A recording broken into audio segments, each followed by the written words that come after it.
Hello, everybody. Vios Vitos here, and this is another episode of the podcast Stories by Light, where we talk about nature, landscape, and wildlife photography. And in the other mic is my friend Christophe Anagnostopoulos. Hi, Chris. Hi, Vios. Hello, guys. Hope you're doing all well. How are you? How is everything now? And I want your comment about DPReview that is shutting down. Actually, that was very sad news for the whole photographic industry and the whole the world of photography. It really made me very sad, as it was one of the first websites and the forums about photography on the internet. So I think this is a very bad situation that can show us some marks about where the photography industry is going. And let me tell here everybody that DPReview was created in 1998, the previous millennium. It was one of the first websites about photography, and what I'd like especially is the database that they have created, that you could find every brand, every camera when it was announced, all the characteristics. And of course, their YouTube channel the last years was gaining a lot of attention because their videos were very, very good. Now, of course, they went to Petapixel, and let's see what will happen there. Because Petapixel, I saw that it hasn't got so many subscribers, about 55,000 subscribers for an English YouTube channel. I don't think it's very good. Basically, the Petapixel YouTube channel was non-existent at all, because at the last 2 days since the announcement of the closure of DPReview TV channel, all subscribers from there decided to follow Petapixel on YouTube based on after the announcement that Chris and the other guy, I cannot remember his name, announced that they go to Petapixel. So it has 30,000 subscribers in 2 days. And that's a very good sign, I think. And okay, we have a lot of websites about photography, but DPReview was a classic read every day. So we are all very sad that this is happening. I blame Amazon for this, because Amazon bought the site, as all big firms do something like that. They go and buy sites or websites or companies that are very successful, and then when they see that they cannot earn from them, they just close it. I believe that they should have put the site DPReview on sale, or maybe leave the legacy of this site to whoever was left working there to continue it, not to just take a decision, just shut it down. Yeah, I strongly agree with you on that. But let's go to our episode of podcast. We had to talk about this because it's big news in the photography world. But now let's talk about landscape photography in Greece. We will talk today about the gear that we should have, and not only the photo gear that we should have, but also anything else, accessories or clothing or equipment that we will need when we are out there. Me and Christophoros, we have been outdoors many times in many different weather conditions. I remember, I don't know, I will remind you, Chris, about Jumerka 2 years ago or last year that we were in the snow. It was last year. Last year that I come and found you in Aos Lake. And we were there, so you were shooting some time lapse, and I was there with my brand new car at the time to come and see you and shoot together. And of course, a landscape photographer has a lot of challenges when he's out there. Number one, I think we will talk about the camera and the lenses, because a landscape photographer needs a camera and lenses that are very strong and can hold up to the weather conditions. Yeah, there are many weatherproof cameras in the market right now. Especially Fujifilm cameras and Olympus cameras are famous and well known for their toughness out in the field, so they can withstand nearly every weather condition, as also their lenses, of course. But of course, when we say weatherproof, it doesn't mean that the camera is waterproof. So basically, they can withstand a heavy rain, but you have to be extra careful. So some other accessories are required as well. And what I like about Fuji and Olympus is that usually they have this characteristic weatherproof is in most of their cameras. You don't have to buy the flagship like you must do in other brands like Nikon or Canon or Sony. Let's mention Pentax because their DSLRs are very strong in weatherproofing, but Yeah, they're of very course, rugged, actually. Yes. yes, but we will just mention that because I don't think that I would buy a DSLR camera. I'm using also DSLR and mirrorless, but eventually I will end up using only mirrorless. And of course, we have also the equipment that we need to protect the camera, even if it's weatherproof. So I would suggest that you will have always in your car a good raincoat for your camera. There are a lot of raincoats out there. Maybe don't buy the cheapest you find.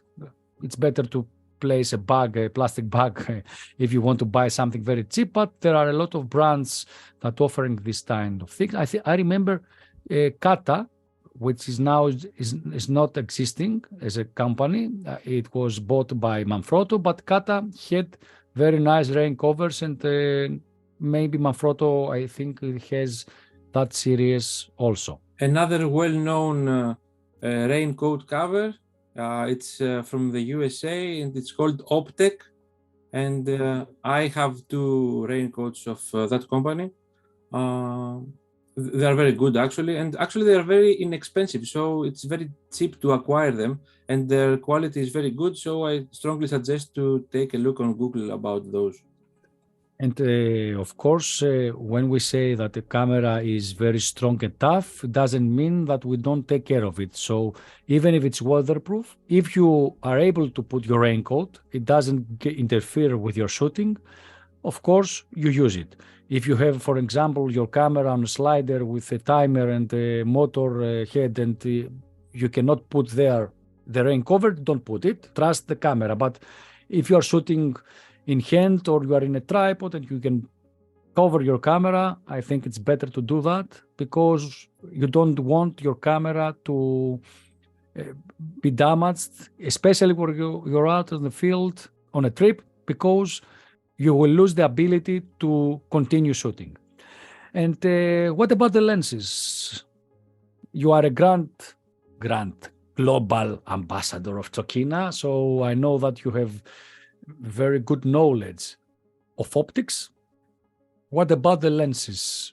The first thing, I'm obviously I'm not going to speak about Tokina lenses, which is something I don't want to do right now. But let's discuss about lenses in general. So, as we said before, Fujifilm and Olympus are offering lenses that are directly weatherproof. They have, especially on Fujifilm, which I know have the WR logo, so you can understand that identify immediately which lens is weatherproof. But the first thing that you should check on your lenses is on the back, on the mount, if they have the small elastic rubber band that has at least some protection from dust and moisture. So it's very important to have that on the back of the lens. And if it is a lens that has internal zoom, it's better because the barrel of the lens won't expand and you won't have any problems with rain that can go inside the lens. Of course, when we are talking about landscape photography, let's talk about something else about cameras and lenses. There are a lot of format that you can buy, but usually what I believe is that full frame or medium format or APS-C or 4/3 like Olympus can do the job. All cameras can do the job. Maybe, of course, medium format and full frame has the advantage because of the largest sensor, but I should suggest to buy a camera that you know you will always have with you. Don't buy a medium format 7,000 euros camera and that is bulky and very big and you cannot carry it. It's better if you have a problem with the weight to buy even an Olympus camera, which is the smallest sensor on the market, but it will give you the opportunity to have it with you and shoot landscape. And speaking about the lenses, Christophoros, I know that you agree with me that landscape photography, it's not only about wide lenses, eh? Yes, exactly. It's the most common mistake that everybody, when starting to shoot landscapes, they prefer to use an ultra wide angle because they don't feel confident enough if they will capture the beauty of the scenery that you can see in front of their eyes. So it's the most common mistake to start by using an ultra wide angle lens. But especially in landscape, and as the weather conditions might change, let's say we might have some fog or some clouds that are moving very fast on the sky or on the near slope. If you have a normal lens or a telephoto lens, you can create some amazing compositions, but you have to be sure what you are looking for and what your style is. In the last years, I think that I believe that the prime lenses, that are the lenses that don't have zoom, but are 50 millimeters or 35 or 60, are best because the quality of the glass and the quality of the images that you take are better than zoom lenses. And Christophoros, I know that you have a very big collection of lenses. And if I may have a note here, if I'm not mistaken, for the whole photography career of mine, I don't remember a day that I used a zoom lens. So from the start, I decided that I wanted to take the difficult part to have only prime lenses, because a prime lens cannot offer you a zoom, so the easiness of a zoom lens. So you have to move around yourself in order to find the frame that you want. So, but in the end, as you said, and I totally agree with you, the image quality that you take from prime lens is way better than that of a zoom lens, even if the zoom lens is very expensive. And which is your favorite focal length on a lens? My favorite focal length is the 20 millimeter, because I found out through the years and after many shots that it's not so wide for my style as an example a 14 millimeter or a 16 millimeter lens is, but at the same time it's not so narrow as a 24, let's say, or a 35. So I usually prefer as a wide angle to use a 20 millimeter lens, and then my always trusty 50 millimeter, which can do nearly everything. So I guess with those two, I'm very, very happy to use. I agree. My favorite is 50 millimeters and maybe 35 sometimes, but 50 is the lens that I always have with me, talking about full frame focal length.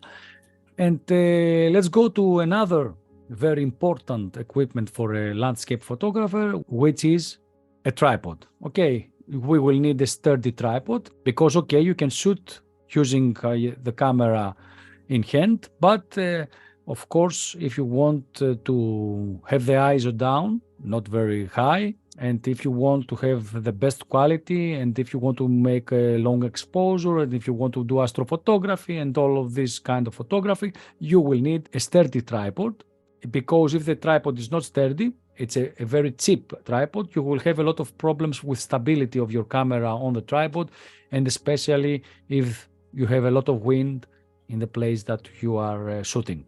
Actually, Vios, this is a very common question that I get through my workshops or through direct messages and emails on my website, that many people are asking, so what is the photography gear that I'm suggesting to them to buy? And I'm always saying that the first thing that a photographer should buy is a very good tripod. A very good tripod will last probably forever if you take care of it, of course.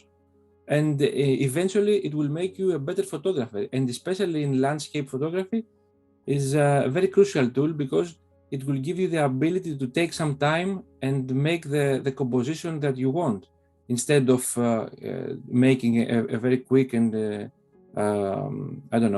very quick snapshot, let's say, of the landscape.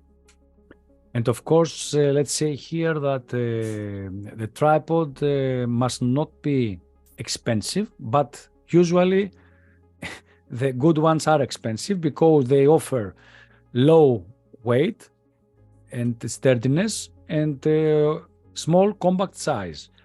If you sacrifice some of these characteristics, you can end up with a tripod that is bulky and you cannot travel with and use easily.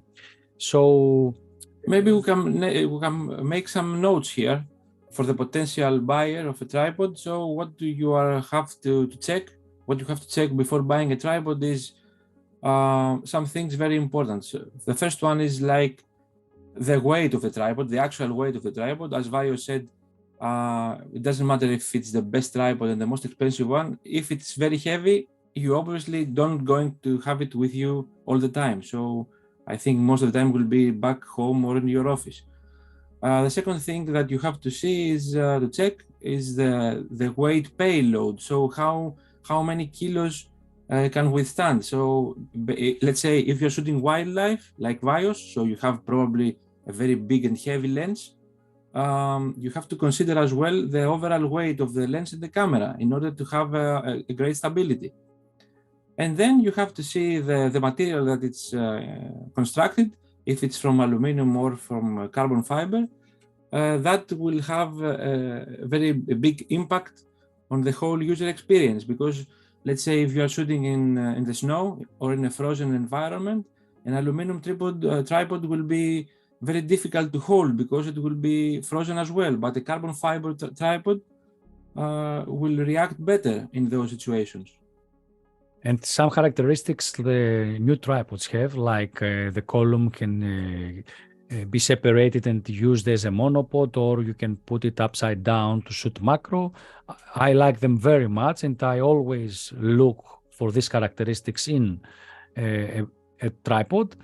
Of course, you understand that if you buy the ideal tripod for a landscape photographer that is also hiking a lot, the price will go up. So maybe you can start from as a middle price, sacrificing some of the characteristics that you will want, but just remember that the tripod will follow you all your career if you make a good decision. Exactly. Because cameras you can change, lenses you can change, but the tripod we change also tripods, but not so very often, because if we find a tripod that is very good and it's very nice for us, then there is no need to buy something else. Vios, what tripod are you using? Now in this period, I'm using a Manfrotto 119, which is aluminum and carbon, I think, and it's the Go tripod for outside. But I'm in the market for buying one. I am looking about the tripods of Three Leg Things and these small boutique brands that are not very big, but produce tripods that are very interesting in using them on the field. And you are using I'm using a tripod from a relatively small brand. It's from Japan. It's called Slick. It's the Slick brand. And specifically, I'm using the Slick Vari CF. It's a carbon fiber tripod. It's very lightweight. Slick is one of the oldest tripod companies I know. Exactly. But through the years, it's not so popular as Gizzo or Manfrotto or other brands are at this time, or Peak Design, which is very famous and very popular the last years. But the good thing with Slick is that they offer an amazing quality. So I have put the tripod nearly in every situation that you can imagine, from inside the sea and inside the rivers and the snow, in everything, in rain. So I don't have any problem. It's very sturdy, but the most important thing is that it's very lightweight, so I can carry it with me all day, even if I do hiking. And now let's talk about filters. As your favorites, we know that you are, as a Tokina ambassador, you have also very good relations with Kokin, one of the biggest manufacturers of filters. And you also I'm a Hoya Global Ambassador. Hoya Global Ambassador, and you also have written some articles in the photography world about filters like Petapixel. So I won't speak very much for filters. I will just listen to the expert. Oh, thank you very much. So how important are filters for landscape photography, and if somebody wants to buy filters, what filters are those? Okay, let's start from the obvious. So what I'm going to say, it's obviously my personal style and personal thoughts, but for some of you that are listening now, it may be applied. But anyway, my thoughts are that even today, where the technology have expanded a lot, and now we have some amazing cameras from all manufacturers, and now we have raw files to work with dynamic range of 14 or even 15 stops. So basically you can do nearly everything on post-processing. However, I think that even today, filters are a very, very important tool on the workflow of a landscape photographer, because with filters, with photographic filters, you have the ability to control the available light and manipulate it based on your style and your needs. And when I say filters, I mean real photographic filters, actual filters, like they are made from glass, and not the filters that we put on Instagram and Facebook, of course. So personally, in my style of work and my workflow, I use filters nearly on every situation, not only in landscape photography, even in weddings I use filters, because I have learned to work with filters. I know how to control the light through them. And let's start with the basic filters that the landscape photographer needs. I think 3 filters are totally necessary in every camera bag of a landscape photographer. So these are the circular polarizer, or CPL, which can help you cut unnecessary reflections and improve the overall contrast of the image, as also slightly improve the saturation, especially in the blue skies, if you have a blue sky. The other filter is the neutral density, the ND, which can help you extend the exposure time so that you can create all those silky smooth waters on landscape shots that you probably have seen so far.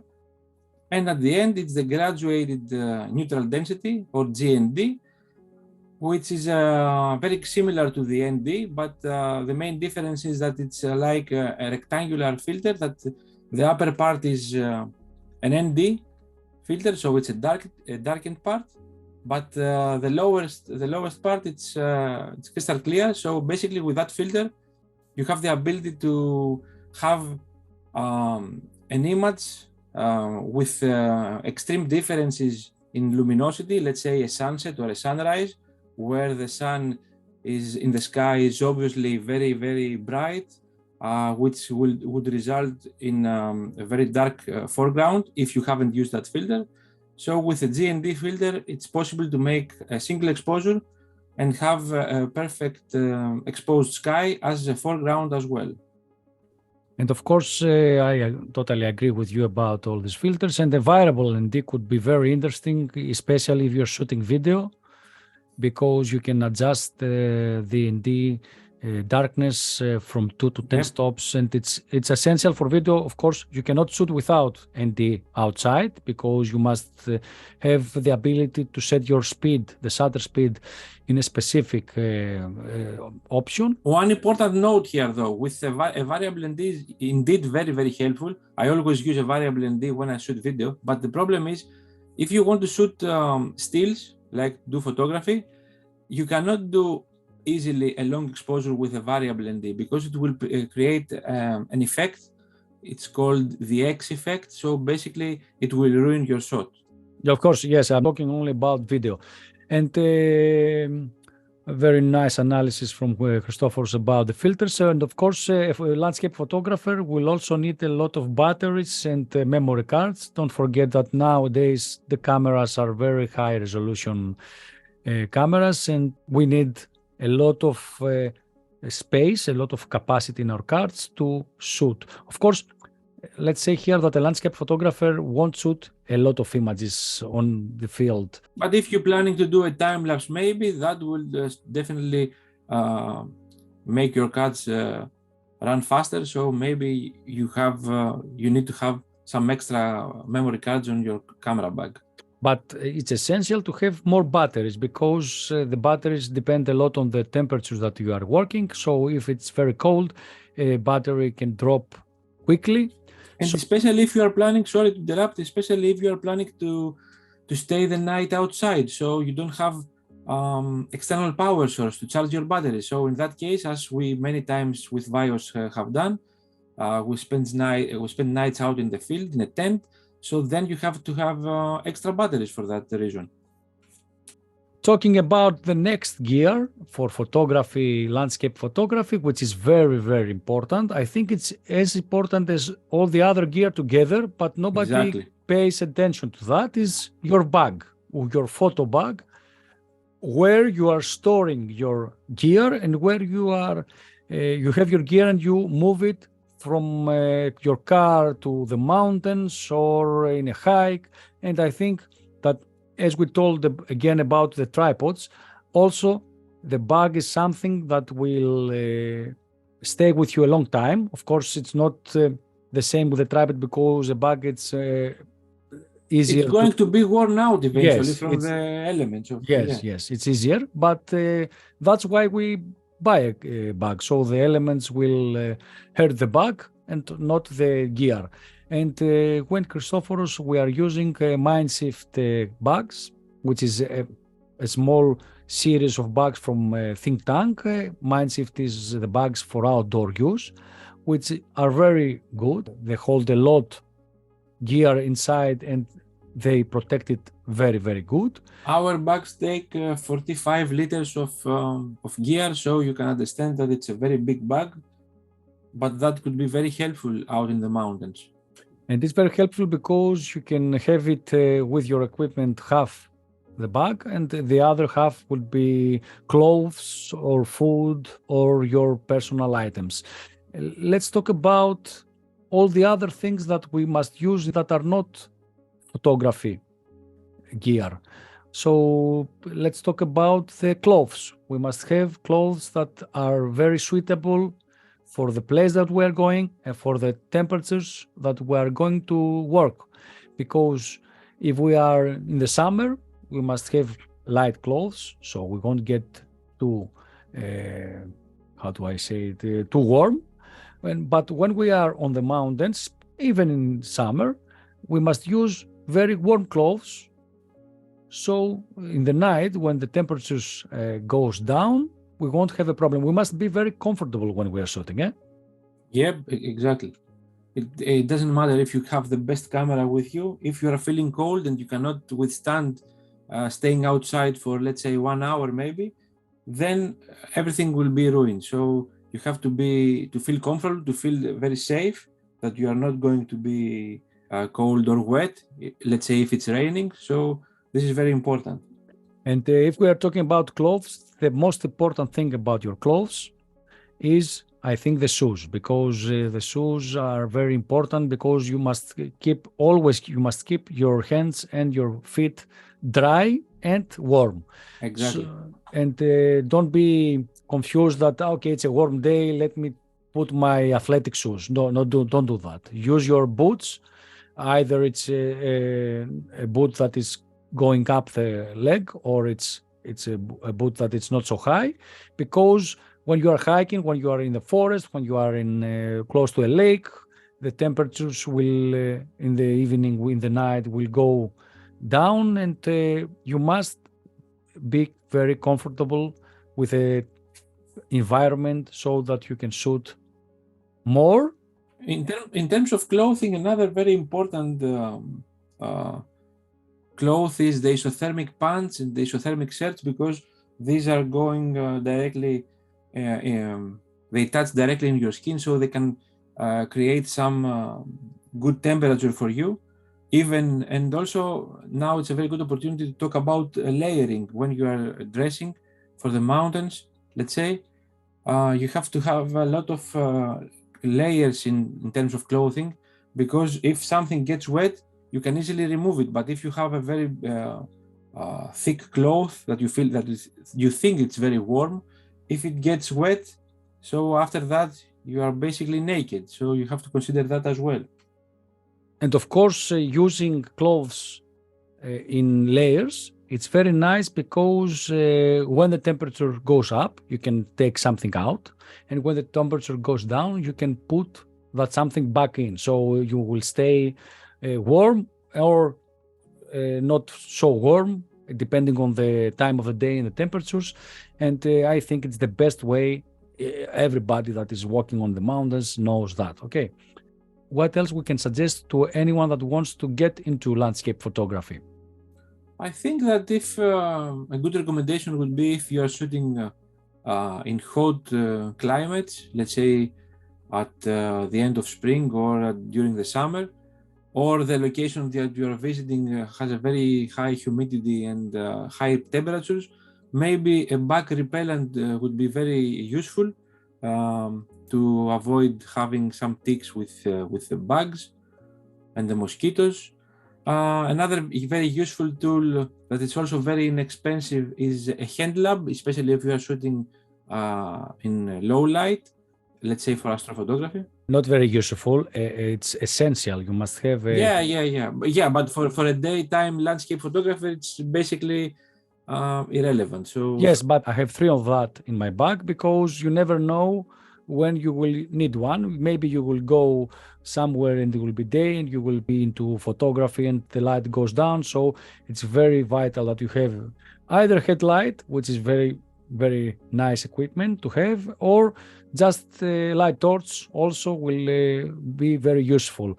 And of course, you must know the area, so you must be prepared to use Google Maps or whatever else you are using. Maybe you have a GPS specific device with you so that you will have a very nice image of the area that you are walking in. a GPS beacon actually, it's a very useful device, although it's a little expensive. But if you are planning to go to remote places where the signal reception of our smartphones may be not working there, a GPS beacon that can send an SOS signal to the rescue teams, maybe, hopefully not, if it's, but it's very useful, I think.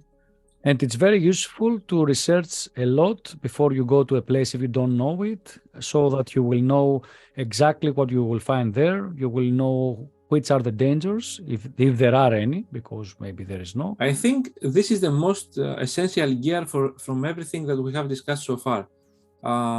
Preparation for me, it's like a tool, it's like a gear. So you have to be very, very prepared. You have to check nearly everything, not only the weather forecast or how to get to the area, but you have to get to know the area to see if there are any wild animals in the area that may hurt you, if there are any sudden cliffs, especially if you are working during the night, so you cannot see where the slope is ending. So yeah, you have to be very, very careful. And that's why it's very good to have a local, either a guide or a photographer or someone that is living the area. If you can have him with you, him or her, to help you, or not only to help you, because I feel very safe when somebody that knows the area is with me and I know that he knows where we should go and where we shouldn't go.